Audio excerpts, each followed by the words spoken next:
अस्सलाम वालेकुम नाजरीन। आज हम आपके साथ टॉपिक लेके आए हैं टिकटॉकर्स और वो शुरलियाँ जो इन्होंने आजकल छोड़ी हुई हैं। हमारे मेहमान हैं हमारे साथ सलमान बिन यूसुफ भाई। वेलकम सलमान भाई, क्या हाल है आपका? Thank you. अल्हम्दुलिल्लाह। आप सुनाए कैसे हैं? अल्हम्दुलिल्लाह। तो सलमान भाई, बहुत सारे टिकटॉकर्स जो है वो मुख्तलिफ पॉजिटिव और नेगेटिव रीजंस की वजह से हम्म। पॉपुलर हो जाते हैं, हम्म। मगर आज हम पर्टिकुलरली उनकी बात कर रहे हैं जो हमारे कल्चर से कहीं ना कहीं कॉन्फ्लिक्ट करते हैं। सोशल मीडिया इतना ज़्यादा लिबर्टी ले चुका है हमारे माशरे में कि हर बंदा ये समझता है कि सोशल मीडिया के प्लेटफॉर्म से हम कुछ भी कर सकते हैं। गालियाँ देनी है गवर्नमेंट को या किसी और को, किसी की इज्जत उछालनी है या अपना कोई कंटेंट रिलीज़ करना है, तो वो समझते हैं कि अब इस पर कोई चेक एंड बैलेंस नहीं है, हम किसी भी तरीके से हम इसको रिलीज़ कर सकते हैं, लोगों तक पहुंच सकते हैं। हम्म। इसी चीज़ का फ़ायदा उठाते हुए बहुत से, चूँकि आज हम टिकटॉक पे बात कर रहे हैं, जी। टिकटॉकर्स पे बात कर रहे हैं, तो टिकटॉक टिकटॉक पे फेमस होने के लिए एक मिथ है, मिथ नहीं, ऑब्वियसली तकरीबन ऑब्वियसली ये हकीकत ही समझ लें कि एक डिसेंट बंदा, एक टैलेंटेड बंदा अगर अपनी वीडियोस डालेगा, अपलोड करेगा, तो उसको लोगों तक रीच मिलने में बहुत टाइम लग जाएगा। लेकिन वहीं पर एक ऐसा शख्स जो बेवकूफ़ वाली हरकतें कर रहा है, दूसरे मायने में वो चबलियाँ अगर मार रहा है, तो बहुत जल्दी इन हो जाएगा लोगों में। सलमान भाई, मुझे इसमें कोई जो है वो हैरत नहीं होती कि जो है वो इंसानों को इस तरह की चीज़ें अट्रैक्ट करती हैं, क्योंकि हम्म। इससे जो है वो सनसनी, या जिस तरह वो पंजाबी में कहते हैं कि चस्का आता है, हम्म। तो वो लोगों को ये चीज़ें अट्रैक्ट करती हैं। प्लेटफॉर्म इटसेल्फ तो ना पॉजिटिव होता है ना नेगेटिव। हम्म। हम जानना ये चाहते हैं सलमान भाई कि आपकी पर्सनल आज़ादी जो है, क्या उसकी कोई लिमिटेशंस भी होती हैं, या आज़ादी का मतलब है कि जो है वो आपसे किसी भी डिसीजन के बारे में लाइफ की कोई सवाल ना पूछा जाए? हम्म। देखिए, पर्सनल आज़ादी की जो बात करें ना, हर शख्स ना आज़ाद होना चाहता है। जैसे मेरी मर्जी वाली बात ले लें, वो उनका उनका कैंपेन ही यही है कि हमें किसी के अंडर ना रखा जाए, इवन हम अपने शोहर के अंडर ना हो, मगर हम सलमान किसी भी भाई, तरीके से आपका ज़िंदगी गुजारना कॉन्स्टिट्यूशन चाहें। इजाज़त दे रहा है, आपका कानून इजाज़त दे रहा है ये, जो है वो इन्होंने ये बात कोई अपनी तरफ से तो नहीं की। नहीं, बिल्कुल सही है आप, लेकिन अगेन लिमिटेशंस आती अगर आपका कानून पाकिस्तान का हैं। और आपका कॉन्स्टिट्यूशन जो है वो दीन के एन जो है वो मुताबिक है, हम्म।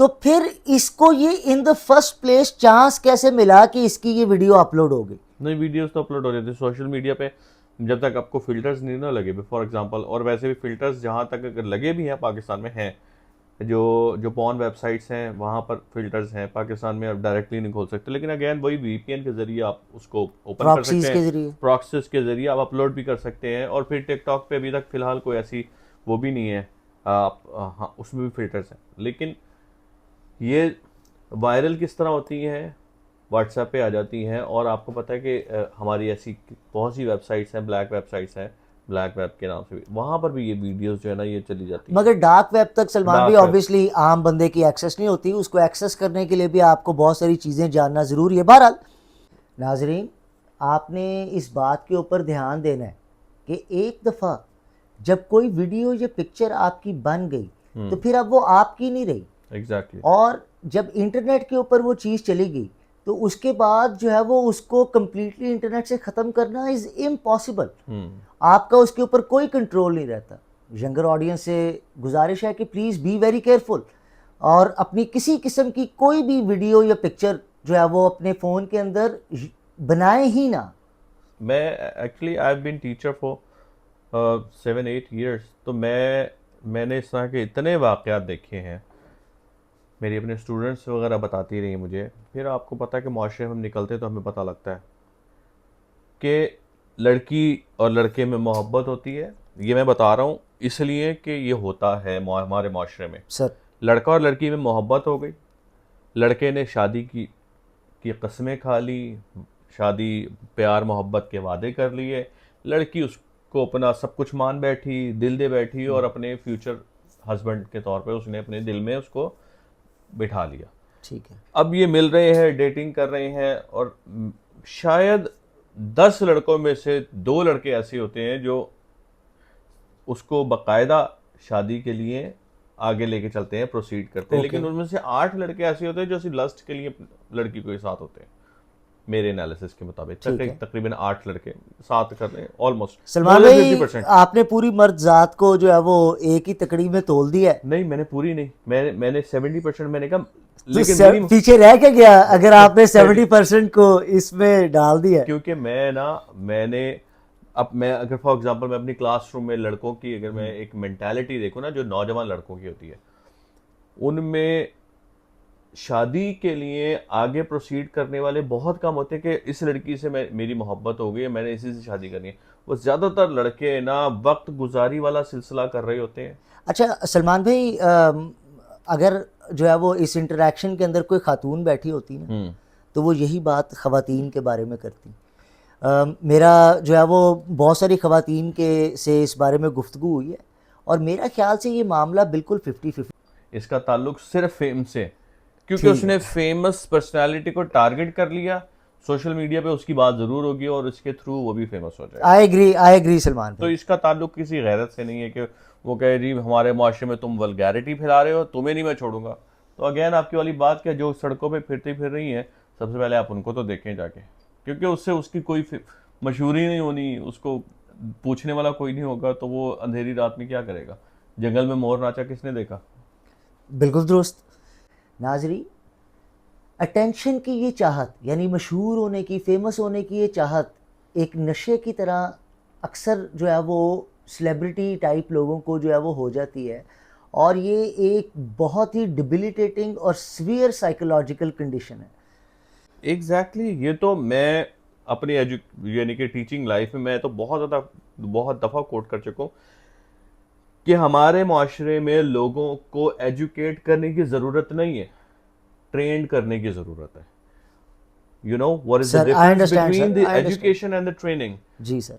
एजुकेशन, मैं अपने स्टूडेंट्स को हमेशा एक मिसाल देता हूँ कि एजुकेशन क्या है कि आप एक फादर ने अपने बेटे को बहुत अच्छे तरीके से बताया कि बेटा आप पहली मर्तबा गाड़ी लेके निकल रहे हो रोड पर, आपने सिग्नल्स का ख्याल रखना है, लेफ्ट राइट आपने देखना है, जो डेड लाइंस हैं उनको देखना है, येलो लाइंस का ख्याल रखना है, कंजेक्टिव और एग्जेक्टिव लाइंस को देखना है। वो बाकायदा तौर पर बड़ा ही एजुकेटेड, यानी कि जो ट्रैफिक एजुकेशन को लेके निकला, यानी कि किताब उसने पूरी पढ़ ली। वो निकला रोड पर, वो बाकायदा उसी तरीके से चल रहा है जैसा उसने बाप ने सिखाया। लेकिन कुछ हद से बाद जब वो देखेगा अपने इर्द गिर्द लोग सिग्नल भी तोड़ रहे हैं, और वो सिग्नल पे अगर खड़ा हुआ है और अभी रेड हुआ है तो पीछे से हॉर्न दिया जा रहा है कि भाई निकलो, हमने भी निकलना है, तो वो अल्टीमेटली क्या होगा कि ऐसा ऐसा ऐसा ऐसा उस मुआशरे के साथ, यानी कि वो ट्रेन हो गया माशरे के धारे के चल साथ। पड़ा। एजुकेशन कुछ और थी और ट्रेनिंग किसी और चीज के अंदर होगी। अब वो एजुकेटेड तो है, उसको पता तो है, लेकिन वो ट्रेन नहीं हुआ। ट्रेन मुआशरे के तौर पे होगा, लेकिन अब हमने ट्रेन क्या करना है, जैसे जानवरों को ट्रेन किया जाता है। मैं समझता हूँ एजुकेटेड तो सारे हैं, सबको पता है कि ग्रीन सिग्नल पे रुकना है, लेकिन कोई नहीं रुक रहा। मगर बड़े दुख की बात है सलमान भाई कि जो है वो हमारा कल्चर और हमारा दीन इस मामले में इतना क्लियर कट है कि मर्दों का बिहेवियर कैसा होना चाहिए और औरतों का बिहेवियर कैसा होना चाहिए। मगर समटाइम्स जो है वो कई बातों से लगता है जिस तरह हम लोग वेस्ट से भी पीछे हैं इस मामले के अंदर, हया वाले मामले के देखिए मैं आपको ना सिर्फ एक छोटी सी हदीस कोट करता हूँ इस पे। एक दफ़ा हुजूर सल्लल्लाहु अलैहि वसल्लम के घर पर एक सहाबी है, नाबीना सहाबी। तो हज़रत फातिमा उनको सर्व करने के लिए, चूंकि उनको पता था कि नाबीना है, उनके सामने उनको सर्व करके चली गई। तो जब वो सहाबी गए तो नबी सल्लल्लाहु अलैहि वसल्लम ने बीबी फातिमा से पूछा कि आप आ गई, आपको पता था कि वो आए में? तो उन्होंने कहा बाबा वो तो नाबीना थे। तो उन्होंने कहा कि नहीं, कि वो नाबीना थे लेकिन आप तो नाबीना नहीं थी। यस। आप ये देखें कि अगर हम अपने इस्लाम को फॉलो कर रहे हैं तो हमने तो रोल मॉडल नबी सल्लल्लाहु अलैहि वसल्लम को बनाना है। कानून और शरीयती कानून, हमारे पाकिस्तान में जो उस टाइम कानून चल रहा है और शरीयती कानून, देखिए सर मेरे से ये गिला ना करें, आपने इन पार्टियों को इलेक्ट करके लेके आए हैं जिन्होंने ये कानून आपके बिहाफ के ऊपर बनाए हैं। एक डेमोक्रेटिक नेशन के अंदर किसी बंदे का ये कहना कि कानून जो है वो मेरी बात नहीं सुनता या मेरी मर्जी से नहीं बना, ये जेब नहीं देती। नहीं नहीं, आप जो है वो फिर उस पार्टी को ले आए जो आपके हिसाब से कानून बनाते हैं। ऐसा ही है, लेकिन बात यह है कि हमारे अब अगेन टॉपिक ड्रैग हो जाना है। अभी जो आपने बात कर दी तो टॉपिक ड्रैग हो जाएगा।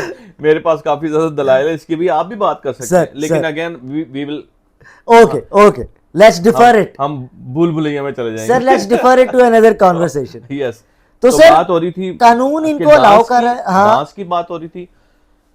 एक ऐसा हुआ कि इसने डांस किया शादी पे, और इसको भी नहीं, शी डिडंट नो कि मेरा डांस इतना ज्यादा वायरल हो जाएगा। Of course not. उसको अपलोड कर दिया गया और वो बहुत ही ज़्यादा हिट भी हुआ। और इसको उरूज उस वक्त मिला जब माधुरी दीक्षित ने, इंडियन एक्ट्रेस बॉलीवुड की, उसने इस पर टिकटॉक बना दिया, तो एकदम इसको बूम मिला और वो वायरल हो गई। अच्छा, चूंकि ये एक मीडियोकर फैमिली से ताल्लुक़ रखती है, आयशा मानो रिया रखती थी, अब पैसा आ गया हो तो आई डोंट नो, तो इसने क्या करना शुरू कर दिया कि इसकी कई वीडियोस ऐसी आ गई जिसमें इसने बिकिनी भी पहनी हुई है, जिसमें कपड़े चेंज कर रही है ये, और डिफरेंट किस्म के। अब अगेन सलमान भाई आप मेरे ख्याल से get ready with me videos की बात कर रहे हैं।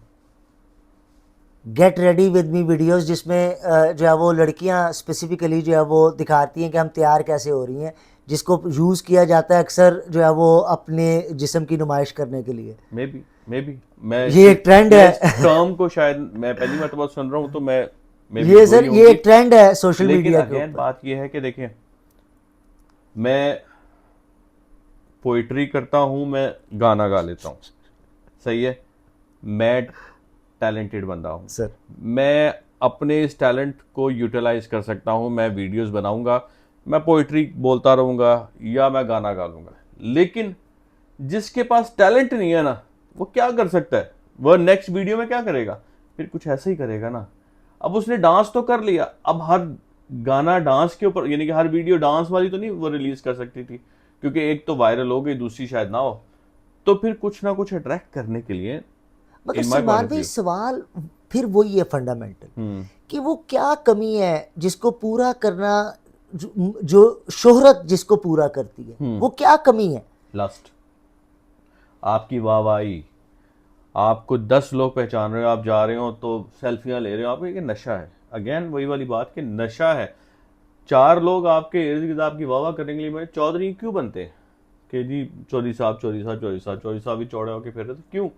क्योंकि वाह वाह करने वाले लोग बहुत, मुझे भी पसंद है, आपको भी पसंद होंगे, कि अगर आपकी कोई तारीफ कर दे तो मतलब एडमायरेशन किसको नहीं पसंद, कि मजा बैठ तो के आता आपके है। कहें यार कमाल कर दिया खान साहब आपने, यार क्या बात कर दी आपने, तो ऑब्वियसली आपको, आपके पॉसिबल है कि आपके गाल पिंक होना शुरू हो जाए, सर इस बात से इनकार ठीक नहीं है, किया जा ब्लश करना सकता शुरू हो कि जाए आप। तारीफ पे मजा आता है, हाँ, इससे कैसे इनकार किया जा सकता तो अभी देखें कि खैर अगेन ड्रैग हो जाएगी बात के, हमारे जो आर्मी चीफ ने जो भी बहुत बड़ी तकरीर की है, तो उसमें भी वाह वाह करने वाले कई लोग थे, तो हमारे चीफ साहब जो थे वो भी खुश हो रहे थे। है। नाजरीन, चीफ पे कमेंट किए बगैर हम इस वीडियो को एंड करेंगे आज इस बात के ऊपर कि मेरे वालिद ने हमेशा मुझे एक बात सिखाई कि तुम्हारी आज़ादी तुम्हारी नाक की नोक पे ख़त्म हो जाती है। और मैं जो है वो आप लोगों को भी, और स्पेशली जो यंगर ऑडियंस है उसको ये कहना चाहूँगा कि अपनी आज़ादी की लिमिटेशंस को पहचाने, उसकी हदूद को पहचाने, और वो हदूद जो है वो अल्लाह और उसके दीन ने मुकर्रर की हुई है, बेशक उसको स्टडी करें। कुरान और नबी पाक सल्लल्लाहु अलैहि वसल्लम की अहादीस बिल्कुल क्लियर हैं इस मामले के ऊपर कि हया के मामले में मर्दों और औरतों की रिस्पॉन्सिबिलिटी क्या है। और कुरान ने मर्दों और औरतों को एग्जैक्ट 50% रिस्पॉन्सिबिलिटी दी है, जब एक ही आयत में अल्लाह मर्दों को भी और औरतों को भी कह रहा है कि अपनी निगाहें नीचे कर लो। बिल्कुल। चुनांचे इसी को लेके आगे चलते हुए ख़वातीन को अपनी रिस्पॉन्सिबिलिटीज़ पहचानना ज़रूरी है और मर्दों को अपनी रिस्पॉन्सिबिलिटीज़ पहचानना ज़रूरी है। और यंगर ऑडियंस को फिर से याद दिलाऊंगा कि एक दफ़ा जो वीडियो या पिक्चर इंटरनेट के ऊपर आ गई, आप जिस मर्ज़ी इदारे का सहारा ले लें, वो कम्प्लीटली कभी भी ख़त्म नहीं होती, क्योंकि किसी न किसी बंदे ने अपने कंप्यूटर की हार्ड डिस्क के ऊपर या अपने फ़ोन के अंदर या फ्लैश ड्राइव के अंदर या किसी और तरीके से किसी और जगह के ऊपर उसको सेव कर लिया होता है। और वो कभी भी उसको दोबारा अपलोड कर सकता है। तो be very careful in this.